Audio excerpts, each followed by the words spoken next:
Bon ok, nouvelle vidéo d'équipement, ça faisait un petit peu longtemps et pourquoi je n'avais pas acheté d'équipement depuis un bon moment.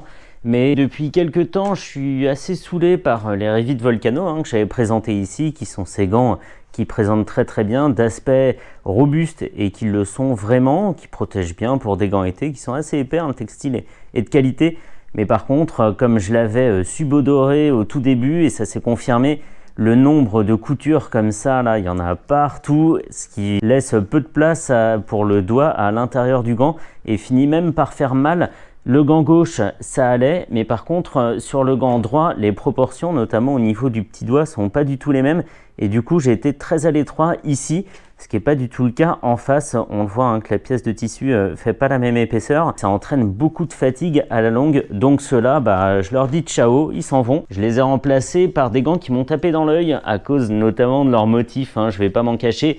Ce sont les Elston à damier. Ils sont pas vraiment de nom, c'est des gants été noir et gris à damier. J'avais peur de retomber sur des gants qui laissent passer beaucoup d'air et qui donnent cette sensation main nue comme les Five Globe. Mais en fait pas du tout, le tissu est assez épais et coupe bien du vent, donc on n'a pas l'impression d'être main nue, ce qui me gênait énormément sur les Five, que j'ai fini par donner aussi. Et contrairement aux Five, justement, on a une paume en cuir, donc très bien avec ce petit volet là. Je sais pas à quoi il sert à part écrire la norme. Il y a d'ailleurs marqué 1 capé. Le 1 justement, c'est pour des gants qui assurent une protection mais qui entraînent peu de contraintes dans le mouvement. Et le 2, c'est des gants plus lourds qui peuvent entraîner une contrainte dans le mouvement, etc. mais plus épais qui protègent mieux.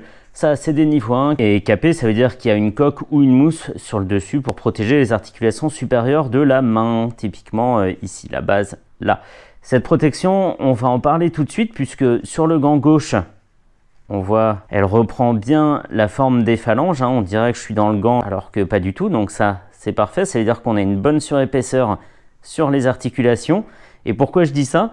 Parce que le gant droit n'est pas du tout fait pareil. Le gant droit, il est tout plat. Et ça, c'est qu'un des défauts de ce gant-là. Même si je mets ma main dedans, on va voir que ça gonfle pas énormément la mousse. Et donc, on a moins de protection sur le haut des phalanges. Je trouve ça assez aberrant qu'on puisse laisser sortir un gant comme ça sans contrôle de la mousse parce qu'en fait, on dirait vraiment qu'elle n'a pas été moulée. Premier point négatif. Et deuxième point négatif, c'est la qualité d'assemblage. Ici, on le voit. Je vais essayer de bien le montrer. Voilà, ça se passe ici, sur ce petit triangle, ce petit raccordement là des 3 pièces. Et sur le gant d'en face, il est beaucoup plus grand. Ça va être galère à montrer. Ouais, voilà, comme ça. Alors à portée, ça se sent pas du tout, mais une fois qu'on l'a vu, on remarque plus que ça et je me dis mais si ça c'est ce qui se remarque, qu'est-ce qui se voit pas en fait? Est-ce qu'il y a un défaut dans le gant? Bref, autre défaut, je les ai portés trois fois en tout, donc ils sont tout neufs et c'est pour ça que je voulais faire la vidéo assez vite avant qu'ils vieillissent trop. Mais en fait, ils s'en sont déjà chargés d'eux-mêmes puisque ça là, ça s'épluche un peu. Là, il y a de la fibre qui se barre et c'est exactement pareil sur le doigt d'en face. 3 utilisations, 3 sorties, on va dire qu'ils ont été utilisés 1h30 à peu près. Et ils sont déjà comme ça. Et ce tissu qui est très beau comme ça a tendance à blanchir quand il est étendu. Donc le résultat est moyen quand on les porte. Je les trouve un peu moins beaux. Bref, ça c'est les défauts. J'aurais peut-être pas dû commencer par là. En qualité, je le disais, le tissu est assez épais pour pas laisser passer l'air. On sent pas le flux sur le dessus de la main. Donc ça c'est bien, on n'a pas l'impression d'être tout nu. Ils sont costauds. Ils sont extensibles là où il faut, sur le poignet, là où on a le plus de mouvement quand on a le poignet plié. Donc ça, c'est très bien, ils sont bien pensés, ça c'est vrai. Bien renforcés où il le faut, ils sont souples et ils sont aussi parfaitement à la taille. Quand on prend une taille 8, on a une taille 8 qui va exactement sur la main de la même taille, tout simplement. On va pas chercher trop compliqué. Les autres pièces de tissu sont d'assez bonne qualité pour l'instant. Ça n'a pas vieilli prématurément, ce qui est fou à dire pour un gant qui a servi 3 fois.